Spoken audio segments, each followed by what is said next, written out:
And we're ready. Good morning. This week we're doing two segments. We had our food segment yesterday, and today what we're going to do is a knife skill segment. So you can find this flyer on the Cabarrus Health Alliance website, and it describes everything that we're going to do today, and it's all about knife skills. So let's just talk about knives. Really, all you need is 3 knives. Okay? You need a chef's knife, which is approximately about 8 inches long, high carbon steel, so it keeps it nice and sharp. It needs to be sharpened at least once or twice a week. Okay? It needs to be firm in your hand. So if you go out to buy a knife, pick up a variety of knives and feel which is best suited for your hand, and then buy a good sharp knife. The next knife you need is a paring knife, and this has got around about a 3-inch blade, and that's for like taking out beans and shrimp, or doing some vegetable cuts, or segmenting an orange.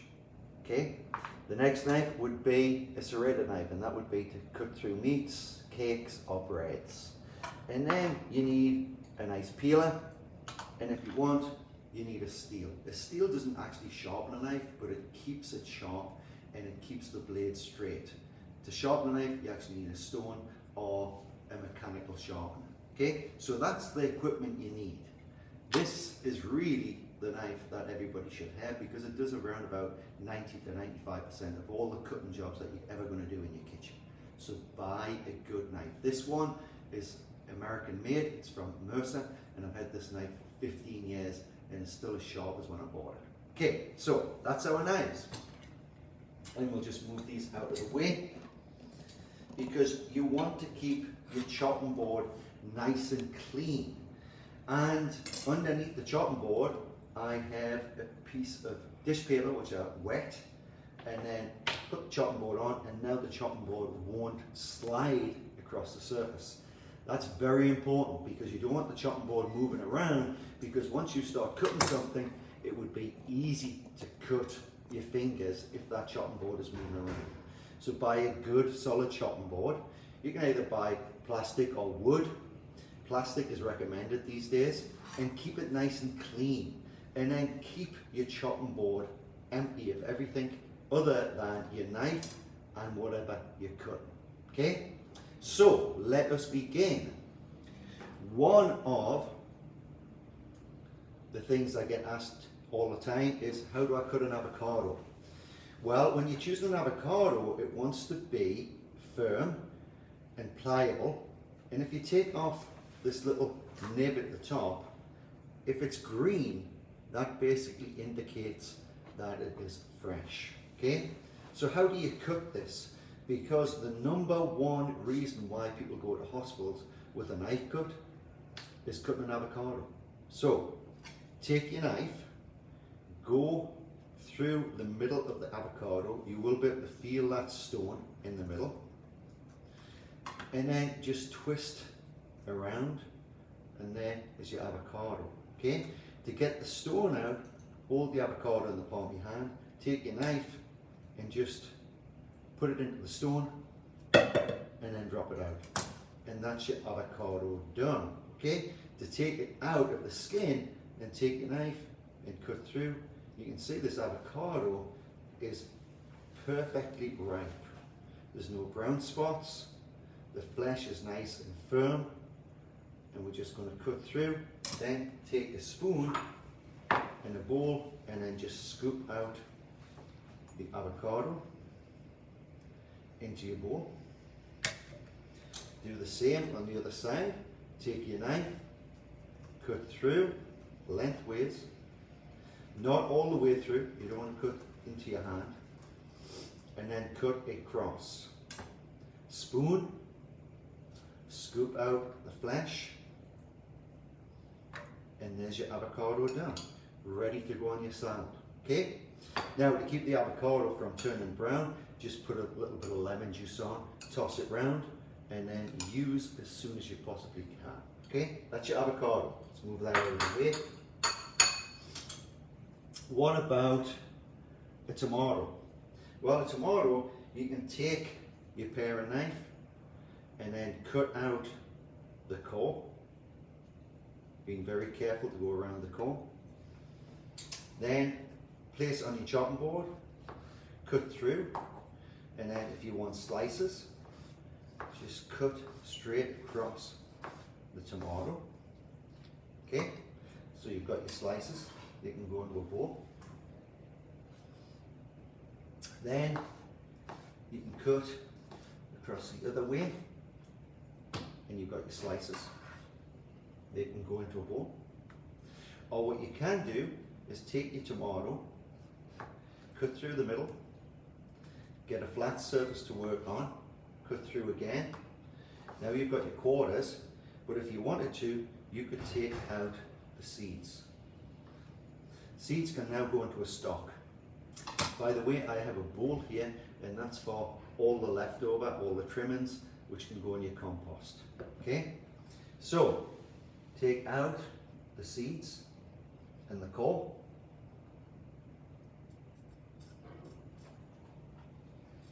Get rid of them seeds. Remember, they can go into a stock or they can go into a tomato sauce.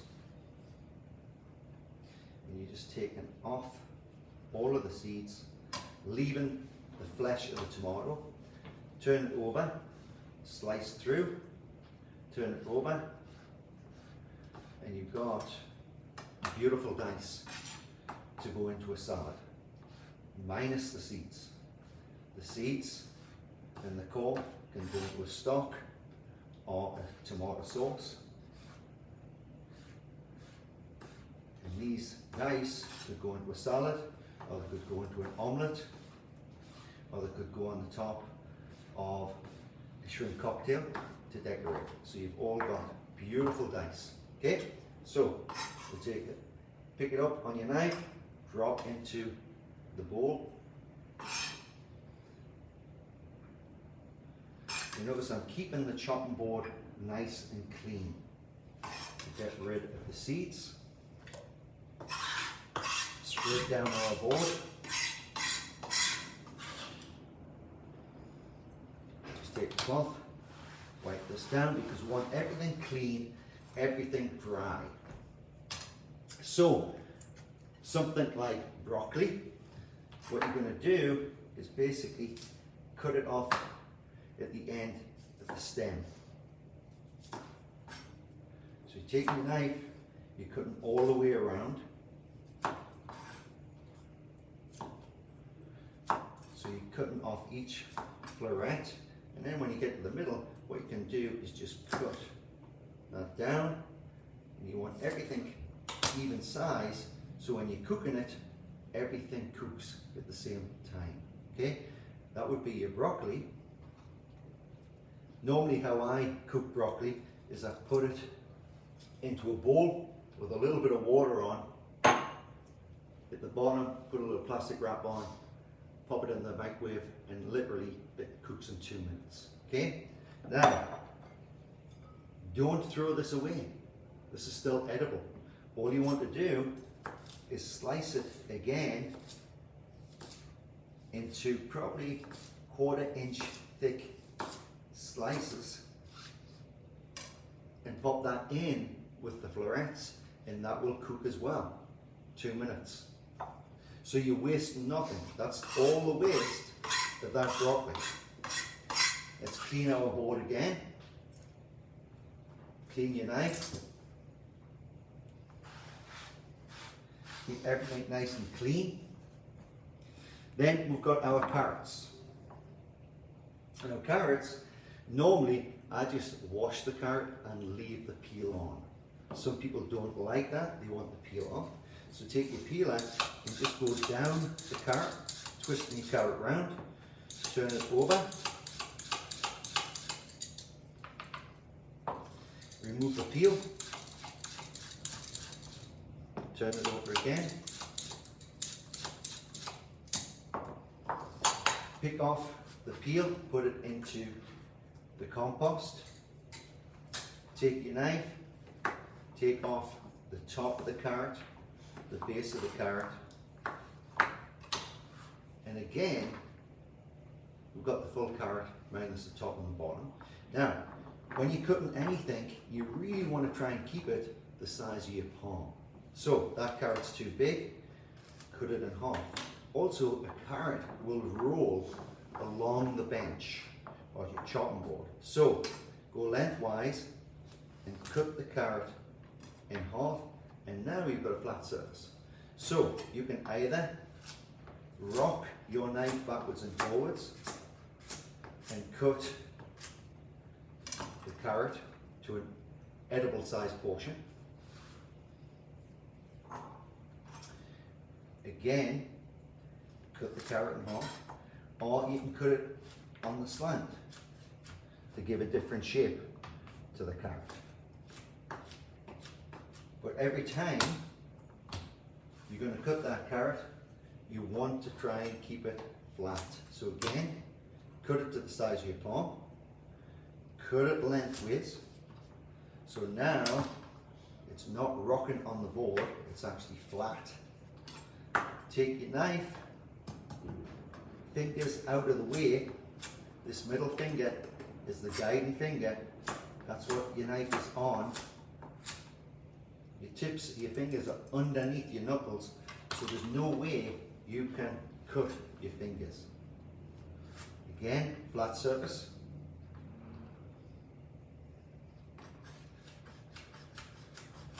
Rocking the knife backwards and forwards, so the knife is always on the chopping board.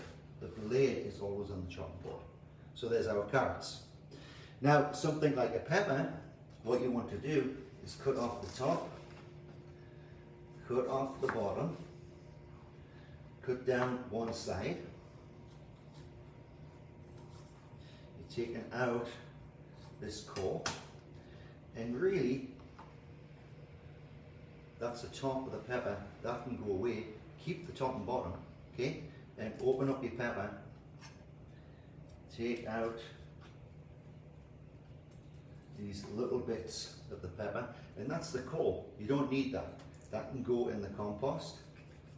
And then just open up that pepper, get it to a size that again will fit in the palm of your hand. And then just take your knife and rock it backwards and forwards, and you've got balance. Again, rock it backwards and forwards, keeping your fingers out of the way. The blade never leaves the chopping board. There's always one part of that blade on the chopping board. Cut through, and everything is the same size. Then the top and the bottom, you want the same thickness. Just rock the knife backwards and forwards. And with having a sharp knife, see how easy that knife is going through the vegetable? Again, rock it backwards and forwards so everything is the same thickness. And this could be used in a stir fry, or on top of a salad. All nice and neat. So that can go into a bowl as well. Just use your knife, pick it up into the bowl. Again, keeping everything nice and clean. Take our cloth, wipe our knife, wipe down the chopping board. Now we have the cabbage. So again, this is going to roll around the bench, so we need to make a flat side. So take your knife and cut through the middle, and then cut through the root. Turn it around. Cut through the middle, cut through the top. Open up the cabbage. Now you have a flat side. You're not going to cut on this side. You're going to have that flat side to the bench. You're going to take your knife, again, you're going to cut through the top, turn it round, cut through the root. This is the root of the cabbage that needs to come out. So you're going to take your knife, cut through, and then you've got your cabbage that you're just going to slice through. Again, you want it all the same thickness.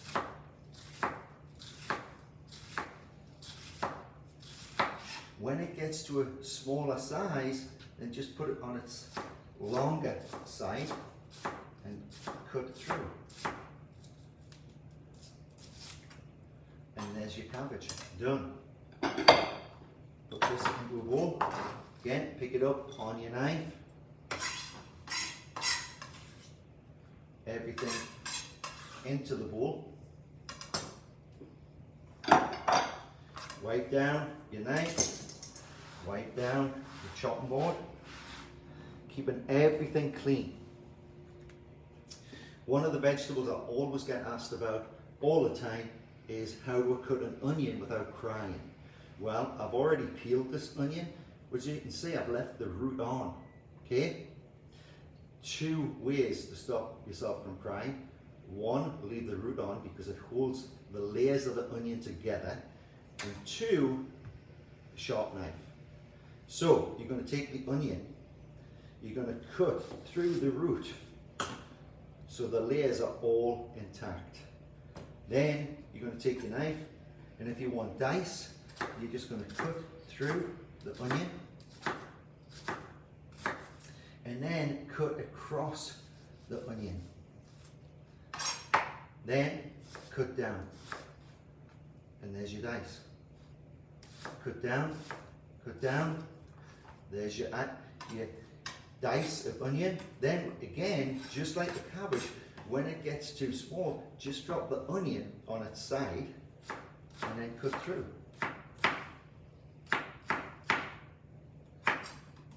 And that's all of the onion that you should have wasted, just that root, again in the compost. Sliced onion, well, just trim down that root. That's all I'm taking off. But the onion is still intact. So if you want slices, then take your knife, slice through. When it gets too small, drop it on the bigger side and slice through. That's your diced onion and your sliced onion. So we will just take a bowl, get rid of these.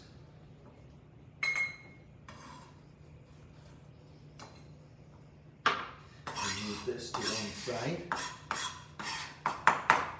Then we've got garlic.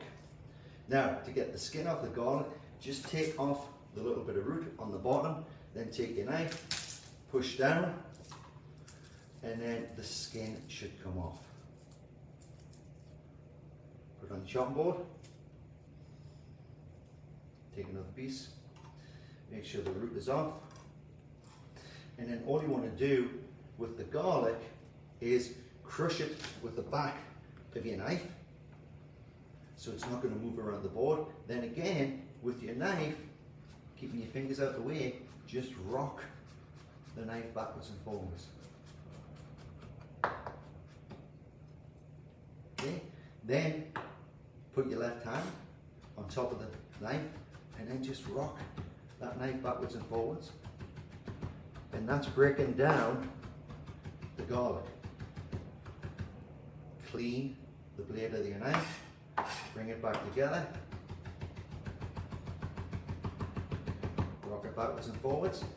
Then if you want to get a garlic paste, all you really want to do is take some of the garlic and then just grate it through the blade of the knife.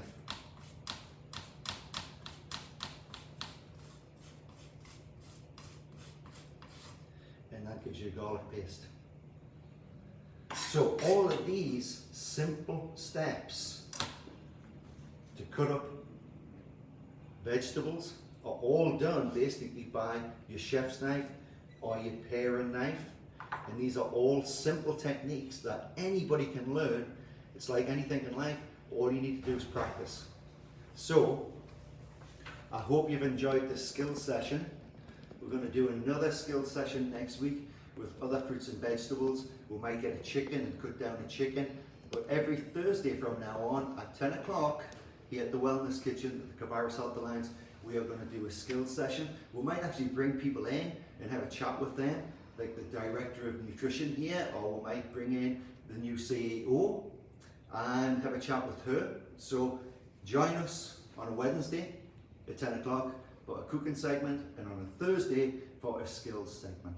I hope you've enjoyed. Stay safe, stay well, stay healthy. Bye bye.